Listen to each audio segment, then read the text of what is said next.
ஹரி அப்படின்னு நண்பர் வந்து பார்த்தீங்கன்னா ஒரு கமெண்ட் வந்து போட்டிருந்தாரு. நண்பா வணக்கம், நான் மதுரையிலேருந்து ஹரி. நான் இப்போ தான் ரீசெண்டாக போக்கோ F7 வாங்கியிருக்கேன். அது இன்னும் பேக்கிங்கில் தான் இருக்குது நண்பா. அது ஜனவரி மாதம் தான் யூஸ் பண்ணலான்னு இருக்கேன். அதை பாக்ஸ்லேயே வைக்கிறதுனால இப்போ ஒன்றும் பிரச்சனை இல்லைல்ல, அடுத்தடுத்து அப்டேட் பண்ணி வைக்கணுமா, கொஞ்சம் சொல்லுங்கள் நண்பா.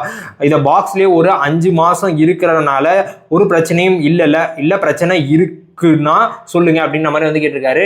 எப்படி இருந்தாலும் ஃப்ளிப்கார்ட்டில் ஓப்பன் பாக்ஸ் டெலிவரின்றனால பாக்ஸ்லாம் வந்து பிரித்து கொடுத்துருப்பாங்க. ஆனால் நீங்கள் பாக்ஸை பிரித்து ஃபோனை வந்து யூஸ் பண்ணுங்கன்னு தான் நான் வந்து சஜஸ்ட் வந்து பண்ணுவேன். நீங்கள் அட்லீஸ்ட் ஒரு சிம் கார்டை போட்டுட்டு ஃபோன் கால்ஸ் எப்படி இருக்குது, அதுக்கு வந்து பேட்டரி எப்படி இருக்குது, சார்ஜ் எப்படி இருக்குது, அதுக்கு வந்து ஸ்பீக்கர் எப்படி இருக்குது, டிஸ்பிளே எப்படி இருக்குது, எல்லாத்தையுமே வந்து செக் பண்ணிக்கோங்க. இஃப் இன் கேஸ் அது மேனுஃபேக்சரிங் டிஃபெக்டாக ஏதாவது இருந்துச்சு அப்படின்ற பட்சத்தில் நம்ம இப்போவே அந்த சர்வீஸ் சென்டர் 7 நாள் ரீப்ளேஸ்மெண்ட் அப்படின்னு சொல்லிட்டு இருக்கோம். அதை வச்சு நம்மளால் வந்து ஃபைட் பண்ணியாக வாங்கிக்க முடியும்.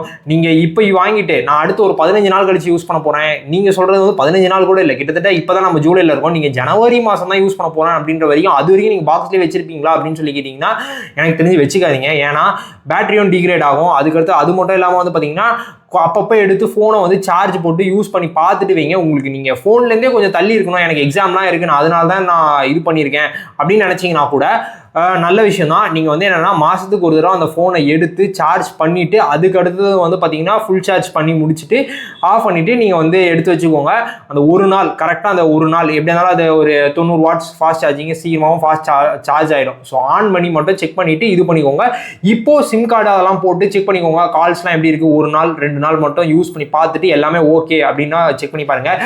இனிமேல் நீங்கள் வாங்க போகிறீங்க அப்படின்னீங்கன்னா, ஏன்னா நீங்கள் இப்போ தான் ரீசெண்டாக தான் வாங்கிருக்கீங்க, நீங்கள் ஆல்ரெடி யூஸ் பண்ண ஃபோனை ஏதாவது படிப்பு எக்ஸாம் வருது அப்படின்னு சொல்லிட்டு நீங்க எடுத்து வைக்கிறீங்கன்னா ஓகே. நீங்க இப்பதான் ரீசெண்டா வாங்கிருக்கீங்க அப்படின்ற போது இனிமேல் நீங்க இந்த மாதிரி பிளான் பண்ணி வாங்குறீங்க அப்படின்னீங்கன்னா வெயிட் பண்ணியே வாங்கிடுங்க. எனக்கு இப்போதைக்கு அடுத்த ஒரு 6 மாசத்துக்கு எனக்கு ஃபோனோட நீடே இல்லை அப்படின்னீங்கன்னா வெயிட் பண்ணி வாங்குங்க. ஏன் அப்படின்னா இப்போ போக்கோட F7 30,000 இருக்கு கார்டு ஆஃபர்லாம் போட்டு.